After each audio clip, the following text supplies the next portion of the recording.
नमस्कार मित्रों, study with Sanjay channel पे आपका हार्दिक स्वागत है। आज हम 23 मार्च के करंट अफेयर्स के बारे में जानेंगे।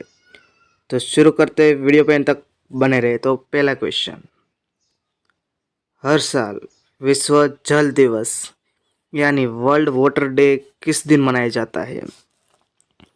तो हर साल 22 मार्च को विश्व जल दिवस यानी वर्ल्ड वाटर डे मनाया जाता है। इसका उद्देश्य है जल को महत्व को उजागर करना, लोगों को मीठे पानी के संसाधनों का सतत प्रबंधन करने एवं जल संबंधी मुद्दों के प्रति जागरूक और प्रेरित करना है।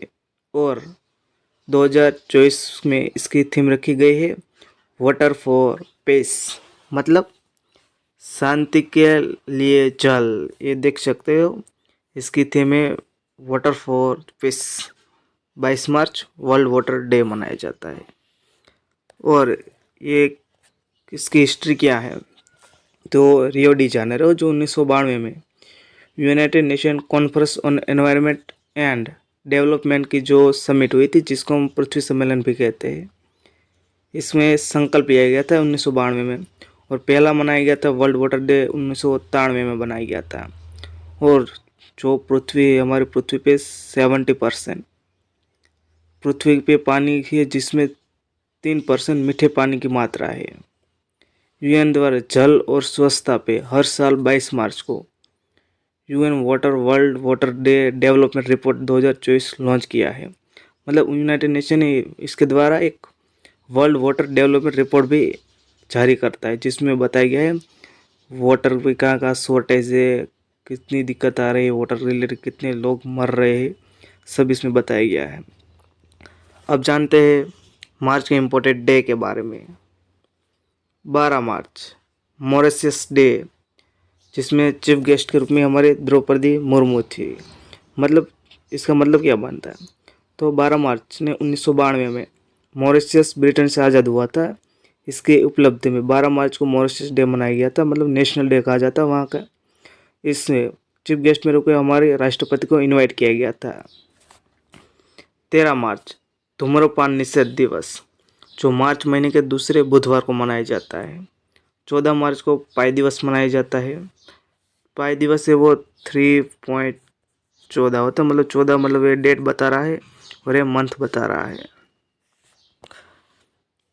और 14 मार्च को विश्व किडनी दिवस मनाया जाता है, जो मार्च के दूसरे गुरुवार को मनाया जाता है।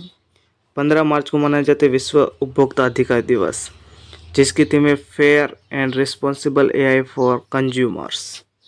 16 मार्च को मनाया जाता है राष्ट्रीय टीकाकरण दिवस, जिसकी थीम है वैक्सीन वर्क फॉर ऑल। 18 मार्च को मनाया जाता है राष्ट्रीय आयुध निर्माण दिवस, जिसकी थीम है operational efficiency, readiness and mission accomplishment in the maritime domain. 20 मार्च को मनाया जाता है विश्व गौरैया दिवस, जिसकी थीम है आई लव स्पैरो।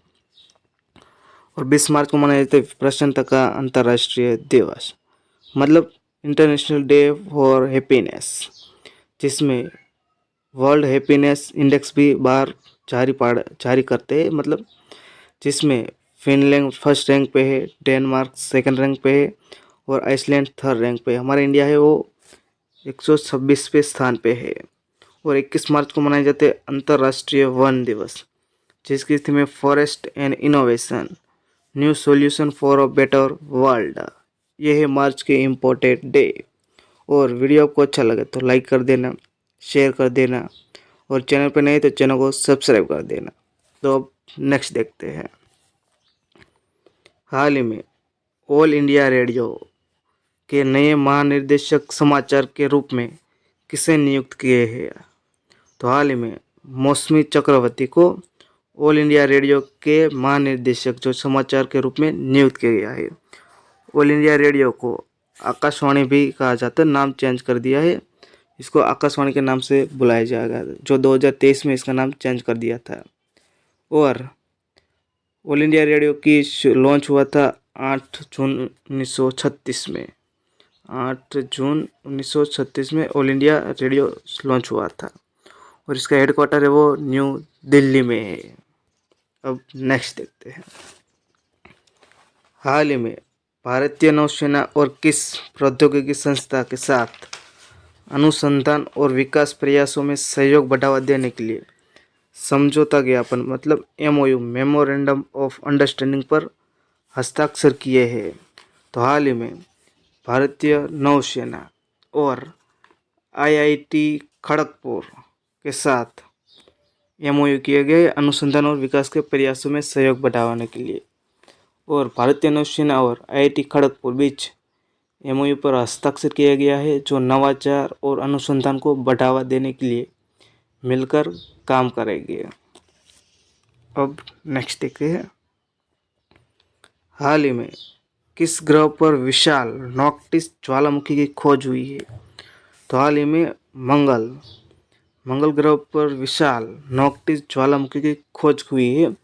नासा के मेरिनर 9, वाइकिंग ऑर्बिटर 1 और 2, मार्स ग्लोबर सर्वेयर और अन्य सहित कई मिशनों के डेटा को उपयोग करके इसकी खोज हुई है, जिसकी ऊंचाई है लगभग इसकी हाइट है 9022 है इसकी हाइट है, और मार्स पर है जो हमारा पृथ्वी का नज़दीक का ग्रह है।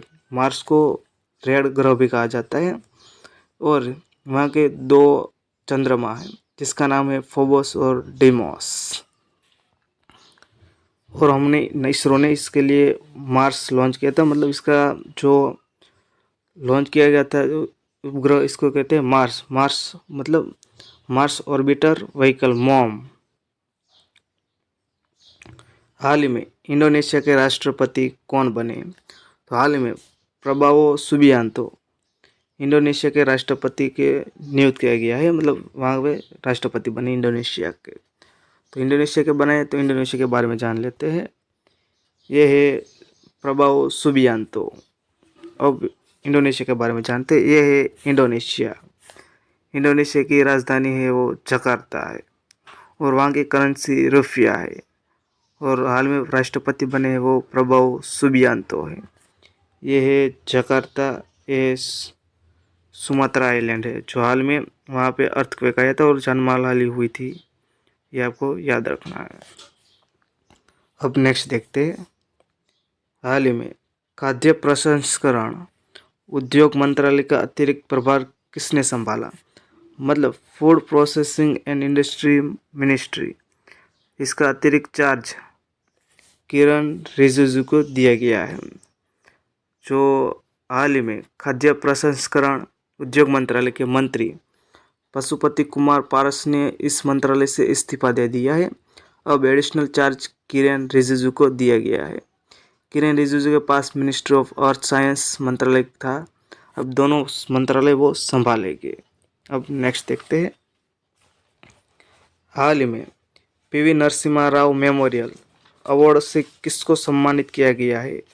तो हाल ही में रतन टाटा को PV Narasimha Rao memorial award से सम्मानित किया गया है। ये रतन टाटा को उनके उत्कृष्ट परोपकारी योगदान के लिए ये पुरस्कार प्रदान किया गया है। और नेक्स्ट देखते हैं, हाल ही में आईपीएल शुरू होने वाला है, वह 2024 में कौन सा संस्करण होगा? तो हाल ही में आईपीएल स्टार्ट हो गया है और मैच भी खेल गए। कौन जीता आप कमेंट बॉक्स में दीजिए। आरसीबी और चेन्नई सुपर किंग के बीच हुई है, तो वो 2024 में वो 17वां संस्करण हुआ है। और पहली मैच सीएसके और आरसीबी के बीच खेल गई, वो आपको पता होगा। और कौन जीता इसको आप कमेंट बॉक्स में आंसर दीजिए। और हाल में सेकंडवां संस्करण मतलब दूसरा संस्करण वुमेन प्रीमियर लीग का हुआ है, जिसमें दिल्ली कैपिटल को हरा के रॉयल चैलेंजर बेंगलोर ने ये खिताब जीत लिया है। अब नेक्स्ट देखते हैं, हाल ही में लियो वराडकर ने प्रधानमंत्री पद से इस्तीफा दे दिया है, वह किस देश के प्रधानमंत्री थे? तो हाल में लियो वराडकर ने आयरलैंड के प्रधानमंत्री थे, जिसने प्रधानमंत्री पद से इस्तीफा दे दिया है। तो आयरलैंड है, तो आयरलैंड के बारे में जानते हैं। ये है लियो वराडकर। अब जानते हैं आयरलैंड, ये है रिपब्लिक ऑफ आयरलैंड है, जिसकी राजधानी है डबलिन। वहाँ की करेंसी पाउंड है, और वहाँ के राष्ट्रपति माइकल डी हिगिंस। अब देखते हैं नेक्स्ट। हाल ही में वर्ल्ड हैप्पीनेस रिपोर्ट 2024 अनुसार सबसे खुशहाल देश कौन है? तो सबसे खुशहाल देश है वो फिनलैंड है। हाल में 20 मार्च को प्रसन्नता का अंतर्राष्ट्रीय दिवस या खुशी का अंतर्राष्ट्रीय दिवस मनाया जाता है, और 20 मार्च को ही वर्ल्ड हैप्पीनेस रिपोर्ट बाहर पड़ा जाता है, मतलब जारी किया जाता है। इसमें वर्ल्ड हैप्पीनेस इंडेक्स भी जारी होता है, जिसमें फर्स्ट रैंक पे फिनलैंड है, सेकंड पे डेनमार्क है, थर्ड पे आइसलैंड है और चौथे पे स्विट्ज़रलैंड है। और हमारा इंडिया है वो 126 रैंक पे है, और जो 2024 में भी था और 2023 में भी 126 रैंक पे ही था। जो जारी करता है वो United nation sustainable development solution network द्वारा ये जारी किया जाता है। ये देख सकते हो वर्ल्ड हैप्पीनेस रिपोर्ट 2024। और किसके दिए? University of Oxford, wellbeing research centre और सस्टेनेबल सॉल्यूशन नेटवर्क द्वारा ये बाहर जारी किया जाता है। तो अब 22 मार्च के क्वेश्चन के बारे में जान ले। तो मैंने आपको लास्ट में पूछा था, हाल में किस देश की बैंक द्वारा 17 वर्ष बाद ब्याज दरों में बढ़ोतरी की है? तो बैंक ऑफ जापान ने हाल में 17 साल के बाद ब्याज दरों में बढ़ोतरी की है। अब आज का क्वेश्चन है जिसका आंसर आपको कमेंट्स में देना है। हाल ही में किस देश ने भारत निर्मित डोर्नियर विमान खरीदने के लिए समझौता किया है? जिसका आंसर आपको कमेंट बॉक्स में देना है। वीडियो आपको अच्छा लगे तो लाइक कर दीजिए, शेयर कर दीजिए। चैनल पर नए तो चैनल को सब्सक्राइब कर दीजिए। वीडियो देखने के लिए थैंक यू सो मच।